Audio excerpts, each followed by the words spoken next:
राजा दशरथ के चारों राजकुमार राम, लक्ष्मण, भरत और शत्रुघ्न गुरुकुल में रहते हुए वहाँ की सख्त अनुशासन और पवित्र परंपराओं का पूरी निष्ठा से पालन करते थे। शाही महलों की भव्यता को छोड़कर वे गुरुकुल की साधारण कुटिया में रहते, मिट्टी की भूमि पर सोते और सरल जीवन जीते। समय अपनी रफ्तार से बढ़ता गया और धीरे धीरे चारों भाई किशोरावस्था में प्रवेश कर गए। अब वे एक ऐसे मोड़ पर थे जहाँ गूढ़ ज्ञान और गहन शिक्षा देने की आवश्यकता थी। महर्षि वशिष्ठ, जो केवल एक गुरु नहीं बल्कि आत्मिक मार्गदर्शक भी थे, राजकुमारों को मानसिक और बौद्धिक रूप से विकसित करने में जुट गए। उन्होंने उन्हें योग की शिक्षा देना आरंभ किया और जीवन में योग के महत्व को बड़े ही सरल और प्रभावी ढंग से समझाया।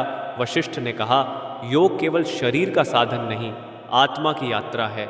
ये आत्मा और परमात्मा के मिलन का मार्ग है। राजकुमार उनकी बातें गहनता से सुनते और अपने अभ्यास से अपने मन और शरीर को साधने का प्रयत्न करते।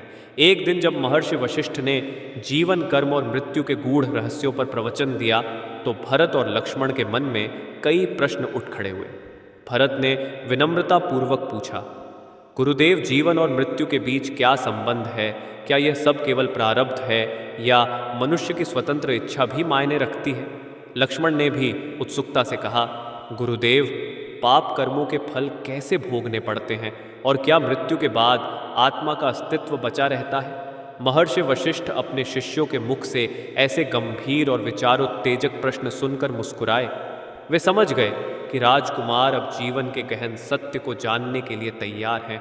बड़ी सहजता से उन्होंने कहा, पुत्रों, जीवन एक विशाल चक्र है। आत्मा अमर है और केवल देह बदलती है।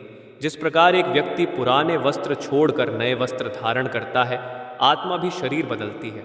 अच्छे कर्म हमें उच्च लोक में ले जाते हैं, जबकि पाप कर्मों के फल भोगने के लिए आत्मा को पुनः पृथ्वी पर लौटना पड़ता है।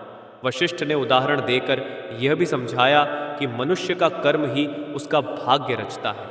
राजकुमारों ने उनके उपदेशों को मन में बसाया और भी गहरे चिंतन में डूब गए। समय की धारा बहती रही और गुरुकुल में उनके सीखने के दिन धीरे धीरे समाप्त होने लगे। चारों भाई एक सामान्य शिष्य की तरह कठोर अनुशासन में रहकर अपनी शिक्षा को पूर्ण करते रहे। वे न केवल वेद, शास्त्र और युद्ध कला में निपुण हो गए, बल्कि जीवन के मूलभूत सिद्धांतों को भी भली भांति समझ गए। अंततः वह दिन आ पहुंचा जब महर्षि वशिष्ठ ने उन्हें दीक्षांत संबोधन दिया। महर्षि ने कहा, प्रिय राजकुमारों, अब तुम्हें वापस अयोध्या लौटना है, जहां तुम्हारी प्रजा तुम्हारी प्रतीक्षा कर रही है। यहाँ से जो ज्ञान तुमने अर्जित किया है उसे जीवन भर याद रखना और सदा धर्म के मार्ग पर चलना। चारों भाई महर्षि को प्रणाम कर भाव विह्वल हो गए।